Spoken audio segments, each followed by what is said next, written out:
که دارم اینو مینویسم نمیدونم چجوری باید شروعش کنم، ادامهش بدم یا تمامش کنم. پس همینطوری مینویسم. الان تو شهریور ماهیم، آخرین ماه تابستون.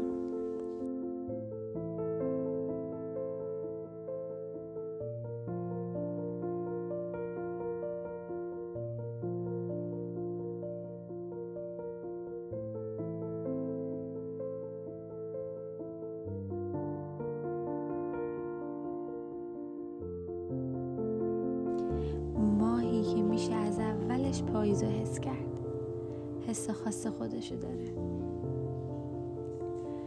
ماهی که تمام حس و حالش، رنگش داره میگه مدرسه ها داره شروع میشه. یادش بخیر موقعی که میرفتیم مدرسه از همین حالا حس و حال مدرسه میومد سراغمون. روزا رو میشمردیم که چقدر دیگه از تابستون مونده، چقدر دیگه مونده که بریم مدرسه. من هم خوشحال بودم هم ناراحت. خوشحال از بودن با دوستام، ناراحت از دور شدن از خونه، دور شدن از روتینی که برای 3 ماه داشتمش.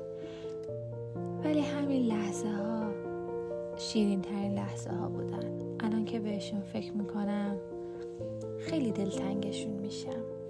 هر روز، هر ساعت، وقتی که به این موقع از سال نزدیک میشم یادم میاد چه حس و حال خاصی داشتیم اون موقع، چقدر خوب بودن.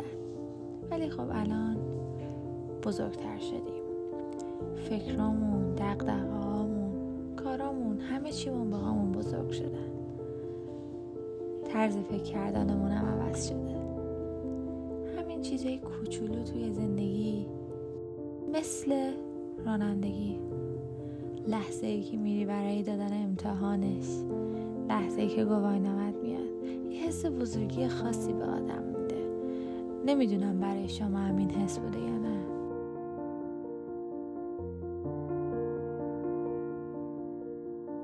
حس اینکه بشینی پشت فرمون خودت رانندگی کنی، چیزی که خیلی وقت بوده دلت میخواسته، آرزوشو داشتی و بهش رسیدی. لحظه های قشنگیه.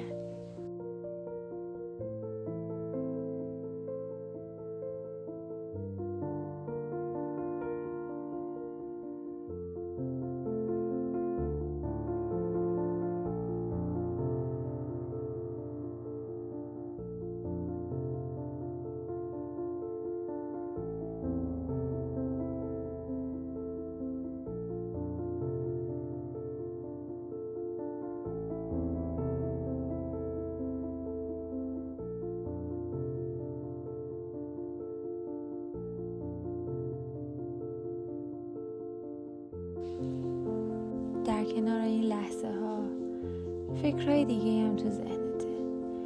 اینه که چجوری روزتو برنامه ریزی کنی، چجوری به کارات برسی، کاراتو جوری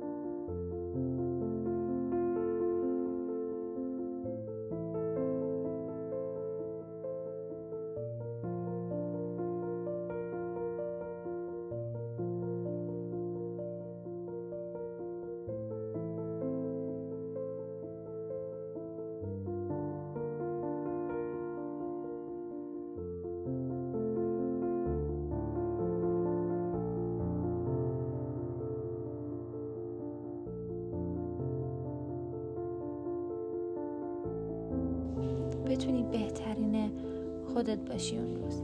همیشه نمیشه بهترین خودت باشی. یه انسان یا آدم نمیتونه همیشه بهترینش باشه.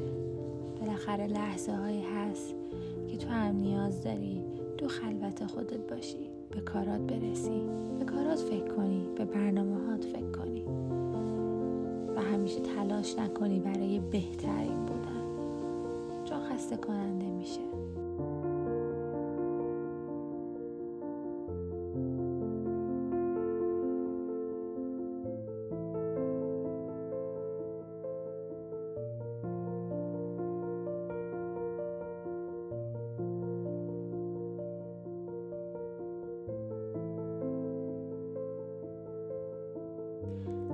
تصمیم گیری یهویی، مثل درست کردن یه دسر خوشمزه، منتظر نشستن برای آماده شدنش، فیلم گرفتن از این لحظه های کوچیک.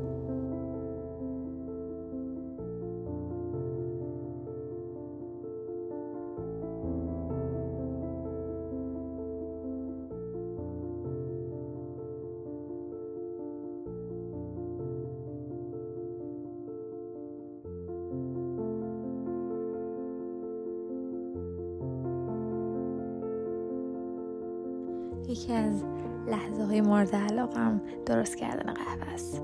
خیلی دوستش دارم. پروسه درست کردنش،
منتظر نشستن برای آماده شدنش.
یکی از کارهایی که خیلی دوستش دارم اینه که بشینم پشت لپتاپ و ساعت‌ها ویدیوهای مورد علاقه‌مو رو توی یوتیوب نگاه کنم.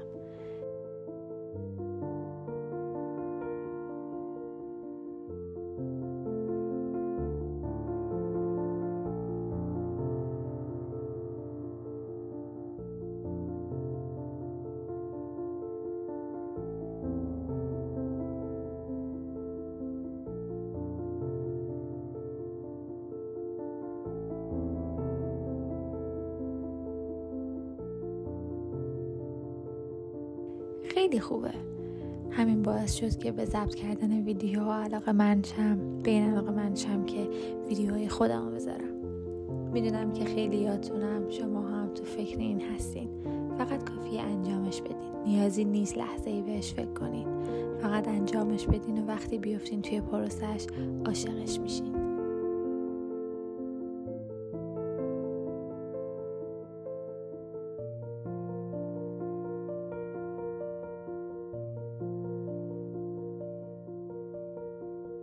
از وقتی که دیدن ویدیوهای یوتیوب رو شروع کردم خیلی چیزا برام روشن شد. اینکه تو حس کردن یه سری احساسات، یه سری چیزها من تنها نیستم و خیلی دیگه این لحظه ها رو دارن و این برام خیلی جالب بود.